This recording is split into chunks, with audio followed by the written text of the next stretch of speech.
آج مقصد یہ ہونا چاہیے، ہدف یہ ہونا چاہیے کہ جس طرح امام بارگاہ کو وقف کیا جا رہا ہے اسی طرح اپنے وجود کو وقف کیا جائے کہ مولا میں اپنے وجود کو آپ کی راہ میں وقف کر رہا ہوں، میں اپنے وجود کو خدا کی راہ میں وقف کر رہا ہوں۔ اب اس وجود پر اگر تکلیف آتی ہے آ جائے، اگر مصیبتیں آتی ہیں تو آ جائیں۔ وقف کرنے کا مطلب کیا ہے؟ یعنی جو کچھ خدا کہے وہ کچھ ہم کریں۔ آنکھیں اپنی مرضی سے نہ دیکھیں، کان اپنی مرضی سے نہ سنیں، ہاتھ اپنی مرضی سے نہ اٹھیں۔ یعنی گھر میں اخلاق وہ ہو، راستے میں اخلاق وہ ہو، بزنس میں رفتار وہ ہو جو وہی جو اہل بیت نے چاہا۔ فرمایا جب وجود مکمل ایسا بن جاتا ہے تو امام زمانہ کا دل خوش ہوتا ہے۔ آج مومنین سے ایک سوال کروں گا کہ جب شب 15 شعبان آتی ہے آپ ایک خط لکھتے ہیں امام زمانہ، کیا سال میں اپنے محبوب کو ایک خط لکھا جاتا ہے؟ اگر دنیاوی مجازی عشق ہو جائے تو ہم چیٹ کرتے کرتے تھکتے نہیں، باتیں کرتے کرتے مڑتے نہیں، پیکیجز ختم ہو جاتے ہیں لیکن ہماری باتیں ختم نہیں ہوتی، موبائل کی بیٹری ڈیڈ ہو جاتی ہے لیکن جناب کی باتیں ختم نہیں ہوتی۔ اور امام زمانہ جس سے عشق کا دعویٰ، جس سے محبت کا دعویٰ، اسے سال میں ایک خط۔ یہ تو امام نے کہا مجھے لکھو تاکہ شیعوں کو سکھائیں کہ جو تو خط لکھتا ہے مجھ تک پہنچتے ہیں۔ امام تو ہماری باتوں کو سن رہے ہیں لیکن مولا نے یہ کیوں کہا کہ مجھے خط لکھو؟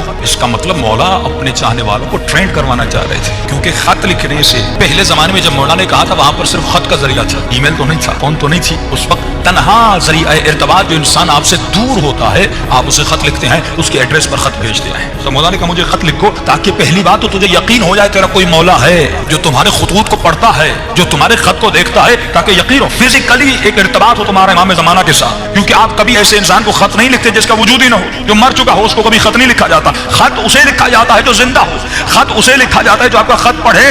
تو سال میں ایک مرتبہ مولا نے اپنے شیعوں کو ایک ٹریننگ دی کہ مجھے خط لکھو تاکہ ایک تمہارا فزیکل کنیکشن بنے اپنے مولا کے ساتھ۔ لیکن علماء فرماتے ہیں یہ خط کا سلسلہ، یہ ارتباط کا سلسلہ روزانہ اپنے مولا سے ہونا چاہیے۔ جس طرح تو اپنی ماں سے محبت کرتا ہے، اپنے باپ سے محبت کرتا ہے، اپنی بیوی سے محبت کرتا ہے یا مجازی عشق میں مبتلا ہوتا ہے، تو کتنا کنیکشن میں رہتا ہے، کتنا ارتباط میں رہتا ہے۔ اسی طرح ہر شیعہ کو اپنے مولا کے ساتھ ارتباط میں رہنا چاہیے، کنیکشن میں رہنا چاہیے۔ اب مولا کے لیے کیا کریں؟ فرمایا صرف خط لکھنا ضروری نہیں، روزانہ رات کو بیٹھو نماز تہجد کے عادی بنو، آدھا گھنٹہ اپنے مولا کے لیے نکالو، 15 منٹ نماز تہجد پڑھیے۔ ایک یہ صبح کی نماز کے لیے تو ویسے اٹھتے ہیں آدھا گھنٹہ پہلے اٹھ جائیے، لیکن یہ شیطان کتنا ملعون ہے، ہمیں آدھا گھنٹہ عبادت کرنے نہیں دیتا۔ تو آپ کبھی سوچئے جو شیطان اتنی عظیم ترین عبادت سے روک رہا ہے یقیناً اس عبادت کا مرتبہ بہت بڑا ہوگا، تبھی وہ پوری طاقت لگا دیتا ہے، اس عبادت سے روکتا ہے۔ علماء فرماتے ہیں کہ اگر یہ قرآن کی آیتیں یا رات کو دعا کر کے سو جاؤ یا کوئی الارم رکھ کے سو جاؤ پھر آپ کو محسوس ہوگا یہ ملعون مجھے کتنا روکتا ہے۔ فرمایا صرف 40 دن نماز شب پڑھو اور صرف 40 دن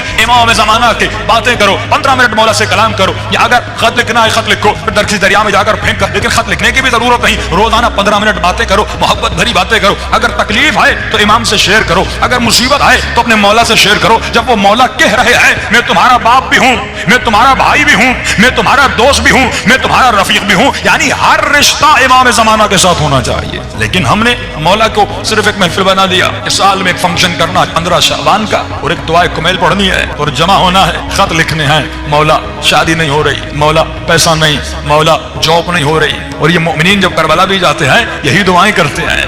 تو کبھی سوچئے امام بھی کہتے ہوں گے تو جب بھی آتا ہے کچھ مانگنے آتا ہے، جب بھی گئے مانگنے گئے، کا فرمایا کبھی کچھ دینے بھی تو آ دیا کہ ہم نے امام کو، آج ہم نے اپنے آقا کو کیا دیا؟ مولا فرماتے کچھ دینے بھی آ، کبھی بیٹا مانگتا ہے، کبھی اولاد مانگتا ہے، کبھی کیا مانگتا ہے، کبھی کیا مانگتا ہے، کبھی اپنے آقا کو کچھ دینے آ۔ مولا کہ آپ کو پیسے چاہیے؟ فرمایا مجھے پیسوں کی ضرورت نہیں۔ مولا کہ آپ کو مال چاہیے؟ کیا آپ کو دولت چاہیے؟ کیا آپ کو گھر چاہیے؟ فرمایا نہیں، مجھے تو چاہیے، مجھے تو چاہیے۔